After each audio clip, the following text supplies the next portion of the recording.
Okay, we're out in the garage. I was asked what motor and what was done to the motor or slash engine. I'm trying to get by these tires in the wagon. Okay. It's been a little while. I think the motor's been together now almost 8 years, but I'll try and review everything I did to it for the question of, you know, what is it and whatever it is. We'll start at the bottom. So might as well start right with the oil system in it. It has an 8-quart Milladon pan plus an extra quart for the oil filter, makes 9 quarts. Where the oil filter housing, or where the oil filter goes on, the housing has a less restrictive housing on it. I know I got pictures of it somewhere, but from the front of the motor where the oil galley is to bearing number 5, the motor's been drilled, tapped, and I have a internal oil line that I installed in there to keep the rear bearings from spinning on these motors. Once you do that, these motors are like bulletproof.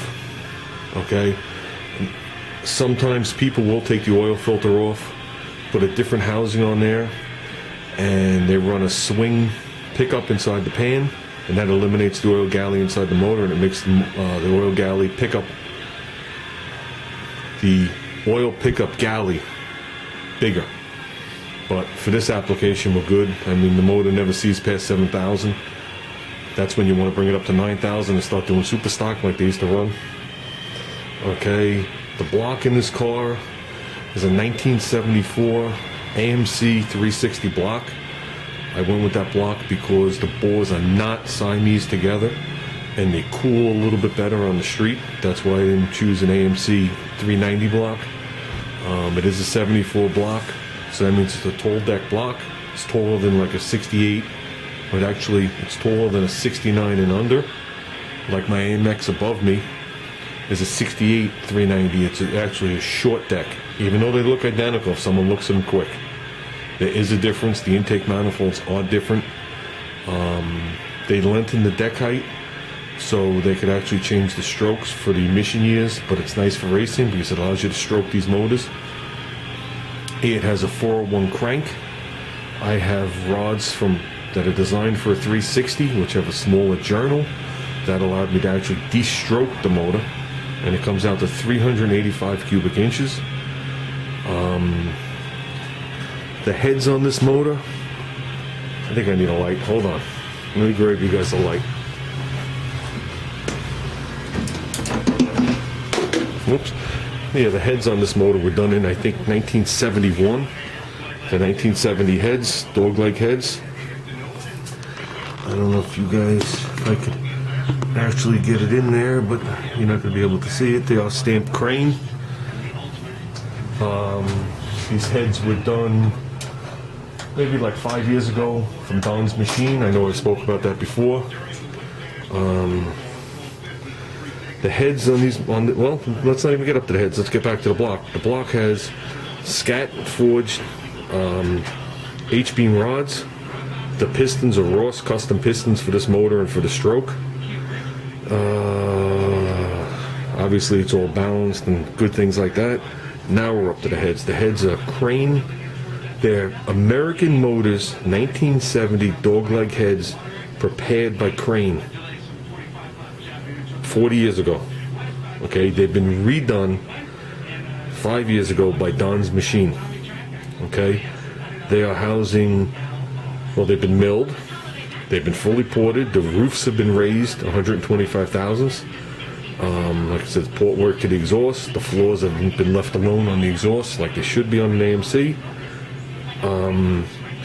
I got dual K-motion springs in here. The intake valves are 2055 100 thousandths longer Chevy intakes. The exhausts are 1.740 big block Ford valves. The actual springs that were chosen for this motor actually match up to big block Chrysler. So I got all the food groups in the heads. I got Holland Sharp roller rockers. I got I'm not sure which series they are, but they're like the Pro Series. I wasn't say competition, but comp cam push rods, 2 different lengths. You know, like you hear people talk about, you gotta get the geometry right on the valve train. That's what it took, was 2 different lengths, because one valve actually sits a little higher in the head than the other. We have a Joe Hunt Jack Cotton prepared magneto, dual drive. I got one drive here for the tack and another drive on the bottom, which you're not going to be able to see, to run the mechanical fuel injection. Okay, you can see Jack Cotton's name's on it. Jack Cotton passed away a long time ago. I still have the original box to this thing. It was prepared by Jack Cotton in 1968. So that's a nice piece. And you talk about getting shocked, I've been shocked. What else we have here? Getting up to the intake manifold. The intake manifold is an Edelbrock Ultra Ram 18. Okay? The upper section here, the plenum, is the same as an Ultra Ram 11, which would go on a 426 Hemi. So the tops are actually interchangeable. This is a manifold that was designed for Booth and Aaron's when they ran Pro Stock in the early 70s. Okay, this is a Dominator manifold. There are 2-inch adapters here to bring it down to standard Holley carburetors. They used to run 1050s on here. And Booth and Aaron's is running a 355 cubic inch in Pro Stock with these manifolds. That's what the manifolds were designed for. When you look down in here and you look down in the plenum, they're like exhausts. It's like 2¼ inch round holes at the bottom of it. Okay? They rated the manifold from 3,500 to 9,000. So yeah, it's a little big for the motor. But you know what? Sometimes you gotta be a little stupid. The carbs on the motor are Holley double pumper 600s. I wish I had a little smaller, but that's basically what I have at this point. I mean, when I first put this motor together, I was running an Edelbrock Torquer intake with a 750 double pumper. And that carburetor, you would have thought, would have been ideal for the motor. But this setup puts that setup to bed. Okay, we have, instead of running like a PVC system with just breathers, we have a crankcase evacuation system going down to the headers, down at the bottom. When you look at this fuel line, none of this fuel line is rubber. It's just rubber covered. Because back in the day, a lot of people ran rubber hoses everywhere. This is actually bent up fuel line with the fittings on the end. And before I did the last flare fitting on every one of them, I put the hose over it and did the last flare fitting and screwed them in. The only place that there is true rubber is right here to here and here to here, just in case there's any kind of flex, and I didn't want to run anything rigid.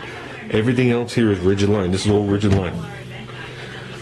So I've been questioned about that. Why would you run so much rubber hose? I didn't run so much rubber hose. I got my cool can on there, the little guy's garage on there. The transmission is a 727 Chrysler tranny. I have a 3000 stall in it, which if you really wanted to run this thing, you need a little bit more, but 3000 is plenty on the street. I have a lowered first gear. I have a bolt-in Sprag. I've changed the ratios on the second gear bands. Okay, I have a manual valve body in it.